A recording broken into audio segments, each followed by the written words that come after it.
2 तारखेला राज्यभरामध्ये जर आपण पाहिलं तर नगर परिषद आणि नगरपंचायतच्या निवडणुका पार पडल्या आणि दुसऱ्या दिवशी अर्थात 3 तारखेला जो आहे तो या संपूर्ण निवडणुकांचा निकाल लागणार होता। परंतु जर आपण पाहिलं तर न्यायालयाच्या आदेशानंतर जर आता आपण पाहिलं तर निकाल जो आहे तो 21 तारखेला लागणार आहे। कारण ज्या निवडणुकांना न्यायालयाने निवडणूक आयोगाने स्थगिती दिली होती त्या ठिकाणच्या निवडणुका ज्या आहेत त्या 20 तारखेला होणार आणि त्यामुळे मतदानावर जो आहे तो निकालाचा प्रभाव पडू नये यासाठी 21 तारखेला जे आहे ते संपूर्ण निवडणुकांची मतमोजणी होणार आहे। त्यानंतर आता संपूर्ण ईव्हीएम मशीन जे आहे त्या स्ट्रॉंग रूममध्ये ठेवण्यात आलेले आहेत। आपण दृश्यांमध्ये बघू शकतो कडेकोट अशी जी आहे ती सुरक्षा स्ट्रॉंग रूमला दिली जात आहे। मी सध्या अमरावती जिल्ह्यातील चांदूर रेल्वे तहसील कार्यालयामध्ये आणि या ठिकाणी आपण बघू शकतो एका सभागृहामध्ये जी आहे ती स्ट्रॉंग रूम तयार करण्यात आलेली आणि या ठिकाणी ईव्हीएम मशीन ठेवण्यात आलेले आहेत। राज्य राखीव दलाचे पोलीस असेल किंवा मग अमरावती ग्रामीणचे पोलीस जे आहेत ते या ठिकाणी 24 तास जो आहे तो कडाक्याच्या थंडीमध्ये कडा पहारा देत असल्याचं आपल्याला दृश्यांमध्ये पाहू शकतो। आपण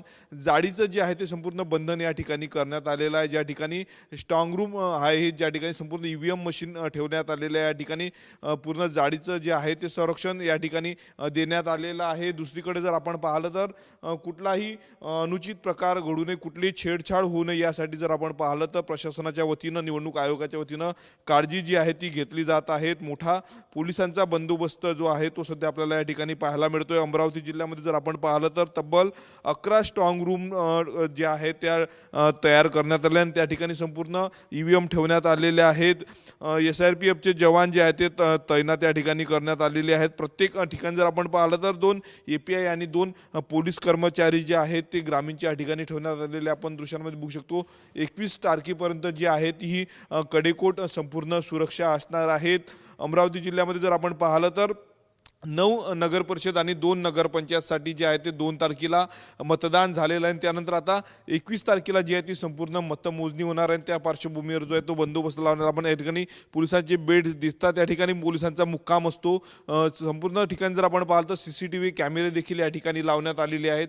CCTV कॅमेराची या ठिकाणी आपल्याला करडी नजर जी आहे ती पाहायला मिळत आहे। जवळपास जर आपण पाहिलं तर या ठिकाणी 11 ठिकाणी निवडणुका पार पडलेल्या त्यामुळे या ठिकाणी जर आपण पाहिलं या ठिकाणी असलेल्या ईव्हीएम मध्ये जे आहे ते संपूर्ण उमेदवारांचं भाग्य जे आहे ते कैद झालेलं आहे। आता याचा फैसला जो आहे तो 21 तारखेला होणार आहे। त्याच पार्श्वभूमीवर मोठ्या प्रमाणावर पोलिसांचा बंदोबस्त जो आहे तो स्ट्रॉंग रूम ज्या ठिकाणी ठेवण्यात आलेला आहे तहसील कार्यालयात त्या ठिकाणी आपल्याला पाहायला मिळत आहे। कॅमेरामन अनिकेत दहातोंडेसह मी स्वप्नील उमप TV9 मराठी अमरावती।